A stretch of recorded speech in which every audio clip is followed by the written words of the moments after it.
We got James Vick back here on the program. He's going to be headlining UFC Fight Night 135 on August 25th. He's going to be taking on Justin Gaethje. James, how are you?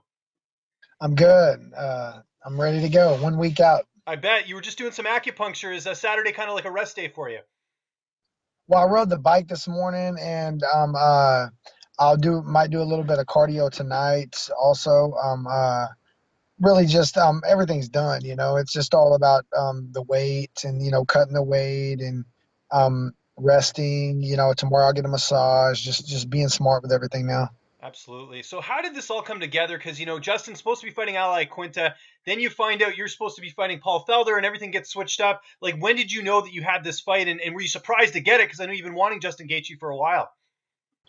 Yeah, I was surprised to get it. I guess Iaquinta's knee was hurt, or he was having problems with the UFC or whatever. I don't really, know the details of that. But they called me the day before they were supposed to do the promotions in Nebraska and said, "Hey, do you want the fight?" Sean Shelby did, and I looked at my phone. I was like, I got a missed call. I was like, damn, because you get a call 2 weeks before your fight. You're thinking your opponent got injured, but I was fortunate, this happened. And of course, I immediately took the opportunity and then flew out the next days to promote the event. And then here we are 1 week out.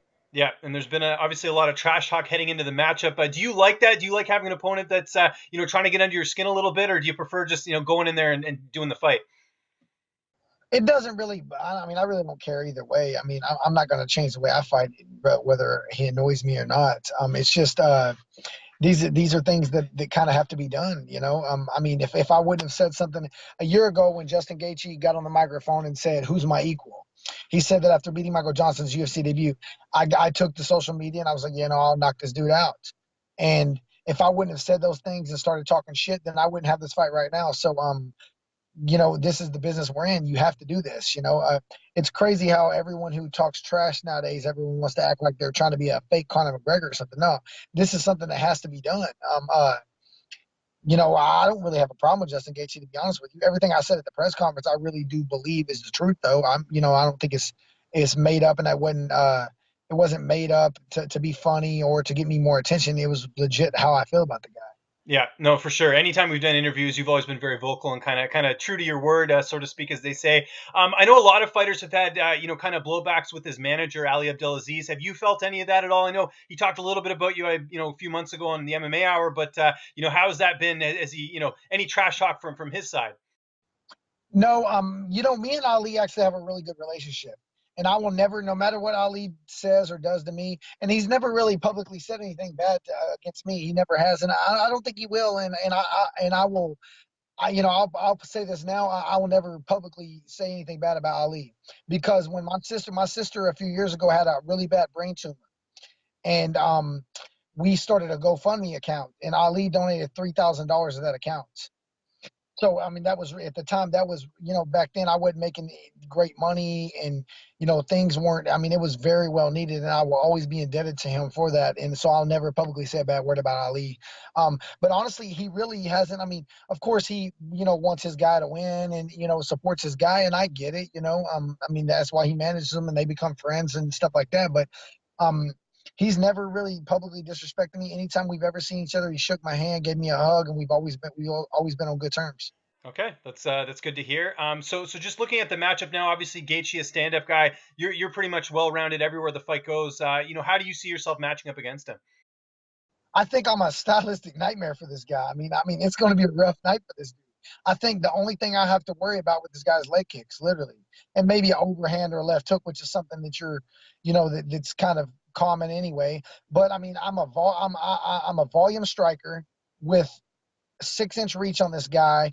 I'm a counter puncher and a mover. His coming forward Homer Simpson style plays right into my game. I mean, I'm a stylistic nightmare for this dude. He goes in there, he tries to break people down with leg kicks and volume and cardio. The dude's cardio is not as good as mine, and my volume is better. And I'll throw more volume, and I hit harder than him. And all of his knockouts have came against either tomato cans, or he's broken people down with leg kicks before he's finished them. You know what I'm saying? He's not any more of a one-hit knockout artist than I am. And he's in trouble. He's going to get hit with a lot of shots, and he takes way too many shots. And I think stylistically, it's a horrible matchup for him.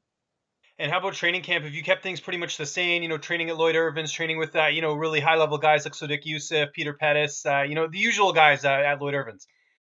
Yeah, yeah. I don't change anything for any opponent. Like, I'm aware of what Justin Gaethje is going to do, and we've addressed those issues in training camp. But at the end of the day, I'm not fighting him. He's fighting me. So in my mind, fuck what he's going to do. I'm aware of what he's going to do, and I'm not delusional. And I would be stupid to overlook that and not take his leg kicks and his game serious.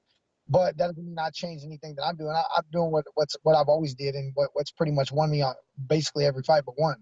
Yeah, no, I agree. How about the weight cut? I know you've been, you have, meal prep and all that stuff taken care of. How's the cut going ahead in the matchup? Well, I kind of prep my own meals, but I work with George Lockhart and follow his program and everything. And they'll he'll have some guys flying out in a couple of days when we get there to the event, 5 days before on Tuesday.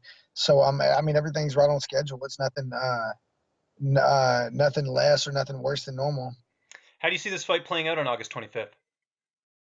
I see a knockout. I see a knockout. I think that with my skill set and the way I move and can outpoint a lot of people, I could most people I can win on a decision on the outside. And certain fans may not like that, certain fans may do, and I don't really care. I'm not going to change my style for that. But Justin Gaethje's not that guy. He's not going to stay on the outside and lose a decision. He'd rather get knocked out. So that's what's going to happen. He's going to come in and he's going to just throw caution to the wind like he always does. And it could be in the first round. I could hit him with something very clean the first round because he don't care. That's his only way to win. He doesn't have another way to win. So I think that there's no way this fight's going to a decision because he's not willing to sit on the outside. Like last fight, I fought Ronaldo, and I was up on the cards, and I just stayed on the outside, and I won a decision, and Ronaldo kind of accepted being out there. Gaethje's not that guy. He won't. So it's going to be his. It's going to be his undoing. When he runs in swinging wild and stupid, and he's going to get knocked out. Where do you feel like a win over Gaethje puts you in the division right now? I mean, this is a headliner fight. I imagine it's got to propel you close to a title shot at this point, especially the way you keep winning. Yeah, I think it puts me one or two shots. I mean, it also depends on the division. The division is tied up, and it's not going to go anywhere for a while. I think even the winner of Khabib and Conor probably doesn't fight for a year after that anyway. So, it's not going to be easy to be getting a world title shot. But, I mean, it puts me definitely, if he's ranked number 7, puts me right at number 7 or number 6 and hopefully 1 or 2 shots away from a world title. Yeah, I'd have to agree with that. Yeah, and I know what you mean. You got to see how everything sort of pans out, and then there's also Kevin Lee out there who doesn't have an opponent. Like there's a lot of moving pieces, right, in the lightweight division. Yeah, I don't really have interest in fighting Kevin Lee anymore. I've called that motherfucker out over and over again. He's turned down 2 fights with me. I have text messages to prove that when he denies it. I've been waiting for him to deny that shit. He's turned down fights with me 2 times already. Most recently, the one when I fought Ronaldo, he turned down that fight. So I don't really give a fuck. If I would love to fight him. I would love to fight him, but I'm not fighting him unless they're paying me as much money as he's getting or more. Because this is a joke, man. The dude's turned out 2 fights with me over the course of the last 2.5 years, and I have proof of this. And it's so I don't really care about fighting him, but I do have a 1 or 2 people I plan on calling out. So tune in August 25th because someone's getting called out for sure. It's been common knowledge you've won some big money recently. The one I definitely want to talk about is your teammate Sodiq Yusuff. I have no idea why he was an underdog in that fight. Anyone that's watched both fighters, I think it was a little bit surprising to see him that much of an underdog. What did you do with the winnings when you won on your teammate? Did you take him out for dinner at all? Well, I didn't take him out for dinner because I can't eat. I'm on a diet. Oh yeah, right. That's for sure. Yeah, get him a gift card or something. Yeah, I just saved the money. I kept it all and saved it.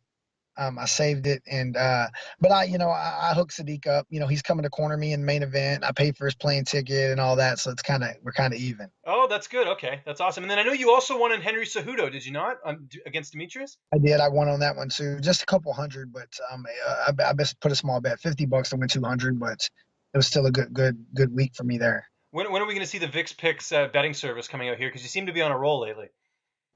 I'm actually about to be featured on the John Anik Kenny Florian nice. podcast for once every month for basically every pay-per-view card. I'm going to do a segment of Vick's Picks. Good stuff. That's good to hear. And this is going to be a great fight, man. UFC Fight Night 135 coming up here this Saturday. James, I really appreciate the time as always. Just to remind people where they can find you on social media, and if you have any sponsors or shout outs, the floor is yours. Yes, sir. Just follow me on Instagram, Twitter, and Facebook, all the same, James Vick MMA.